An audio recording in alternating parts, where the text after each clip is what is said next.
قال المصنف حفظه الله تعالى ونفعنا بعلومه في الدارين آمين.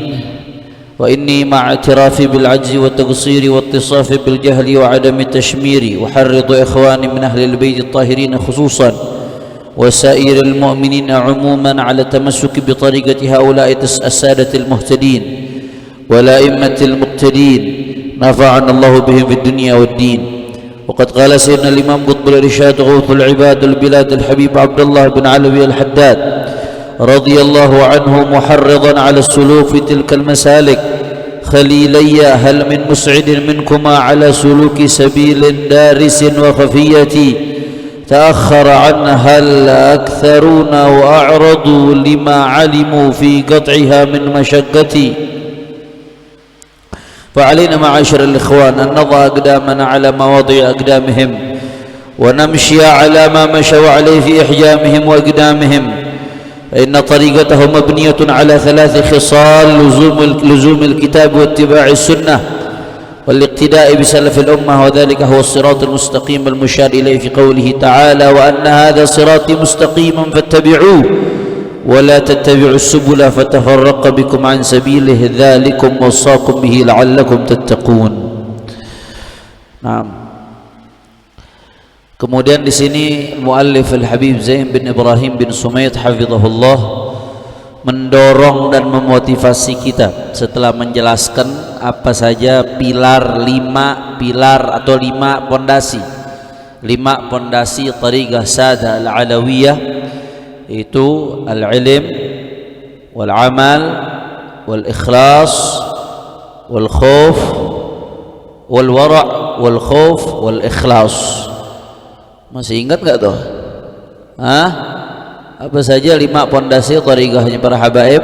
Yang pertama al-ilmu, yang kedua al-amal, yang ketiga al-wara' yang keempat al-khawf min Allah, yang kelima al-ikhlas lillah. Nanti penjelasannya satu kitab itu akan penjelasan 5 pilar tersebut. Nah, setelah beliau menyebutkan bahwasanya 5 pondasi tersebut adalah 5 pondasi Tariqah Al-Alawiyah, ya, beliau di sini memotivasi kita, mendorong kita para ahlul bait khususnya dan semua umat Islam umumnya untuk berpegang teguh dengan tariqah mereka, berpegang teguh dengan jalannya mereka. Sulit memang, nggak mudah untuk bisa menjalankan 5 dasar ini, sulit, butuh perjuangan. Nah,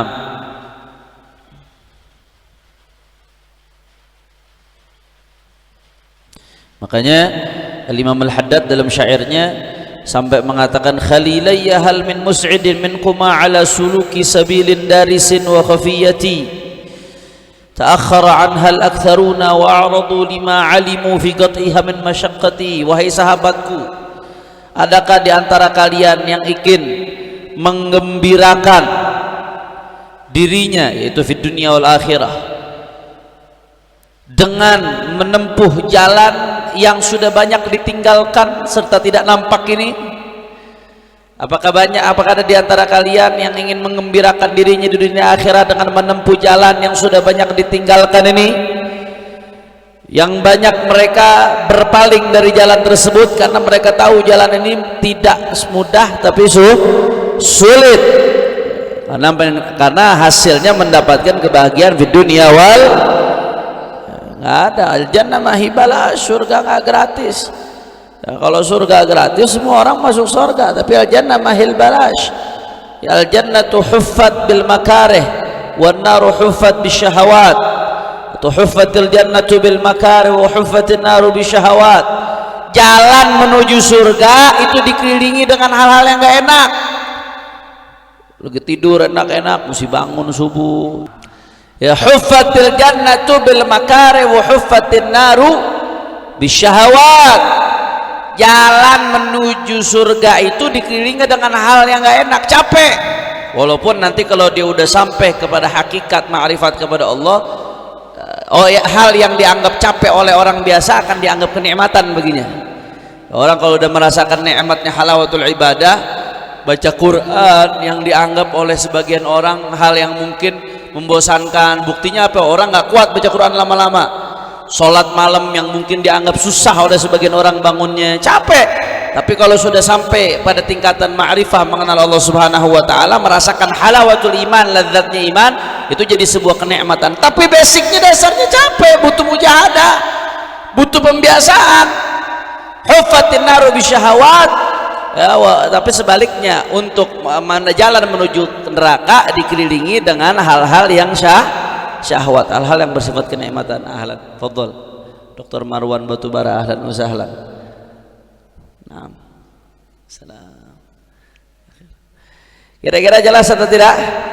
Makanya kata Imam Al-Haddad, ayo sahabatku, siapa yang ingin menempuh jalan ini? Jalan yang bisa membahagiakan dirinya di dunia wal akhirah. Jalan yang sudah ditinggalkan oleh banyak orang karena mereka melihat jalan tersebut ada rasa letih dan capek di dalamnya. Nah, jalan itu seperti apa? Nah, jalan itu pada hakikatnya yaitu jalannya para Sada al-Abi Alawi, para salafun salihun. Kesimpulannya pada hakikatnya dengan berbagai macam ibadah mereka, dengan berbagai macam zikir mereka, dengan berbagai macam mujahadah mereka, dengan berbagai macam metode berdakwah mereka, kesimpulannya jalan tersebut mabniyatun ala thalathati hisal, berdiri di atas 3 hal.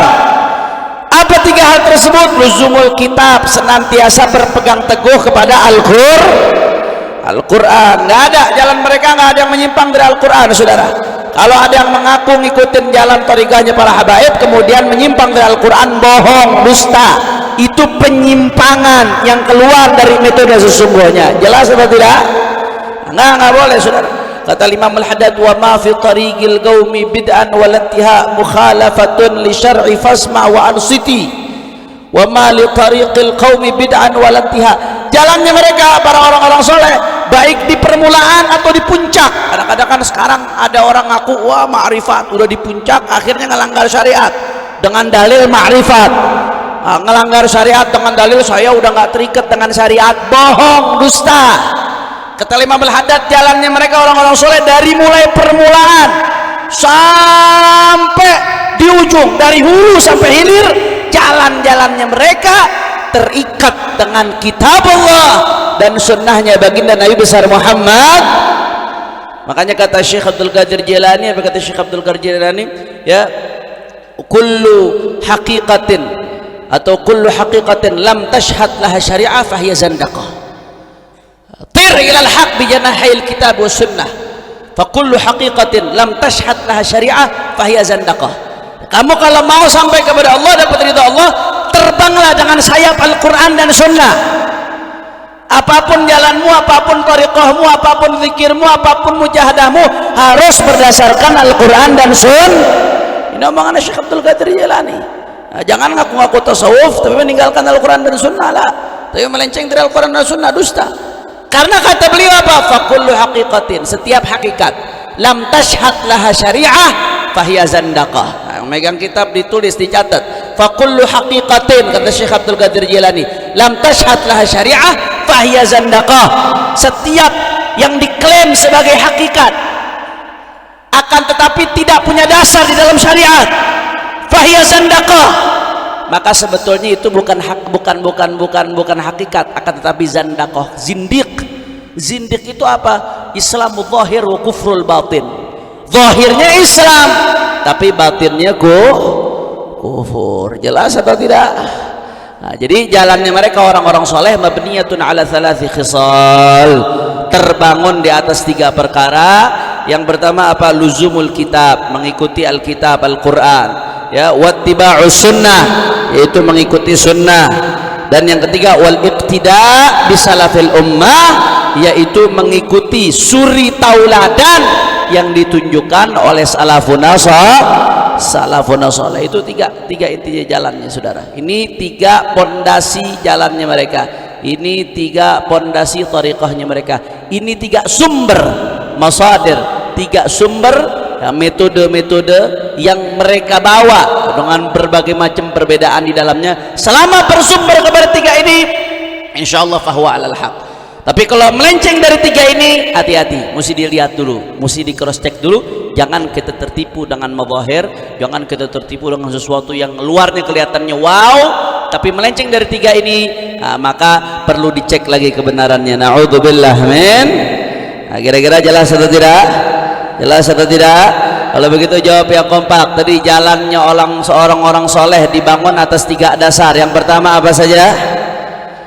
Al-Qur'an, luzumul kitab Al-Quran. Yang kedua, sunnahnya Nabi Muhammad sallallahu alaihi wasallam. Dan yang ketiga, mengikuti salafuna soleh. Saya mau tanya, berarti kalau ada orang ngaku-ngaku tasawuf ma'rifat tapi melenceng dari Al-Quran, ngawur atau tidak? Ada orang ngaku-ngaku tasawuf ma'rifat hakikat tapi melenceng dari sunnah Rasulullah, ngawur atau tidak? Apalagi kalau ada orang ngaku-ngaku tasawuf hakikat ma'rifat tapi bertentangan, bukan melenceng lagi, bertentangan dari Al-Quran dan sunnah, ngawur atau tidak? Takbir, sallu ala nabi. Itu jadikan tolak ukur kita. Jadi jangan tertipu dengan orang yang kelihatannya menunjukkan karamah. Karamah itu kemuliaan yang Allah berikan bagi aulia salihin. Banyak disebutkan dalam Al-Quran dan sunnah orang-orang soleh yang non nabi yang Allah berikan karamah.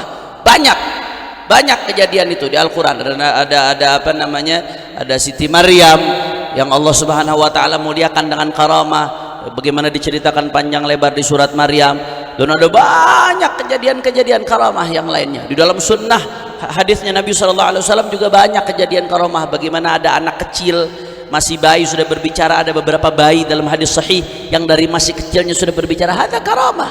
Itu karamah. Ada banyak. Karamah itu sesuatu yang Allah berikan bagi siapa? Bagi hambanya yang bertakwa.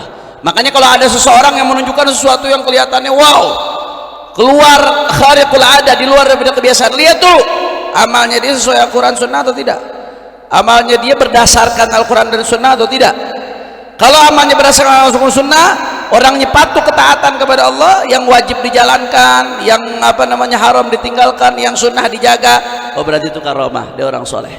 Tapi kalau sehari-harinya melenceng, gak istiqomah, tahu-tahu dia nunjukin karamah, itu bukan karamah tuh, berarti istidraj, diulur oleh Allah subhanahu wa ta'ala. Itu diulur, bukan karamah itu. Itu sama seperti dukun juga nunjukin keajaiban tapi bukan karamah. Sihir justru diharamkan, dimurkai oleh Allah subhanahu. Jelas ya. Jadi jangan tertipu sama yang model macam-macam. Tolak ukurnya syariah, sesuai syariah ambil, nggak sesuai syariah tinggalkan.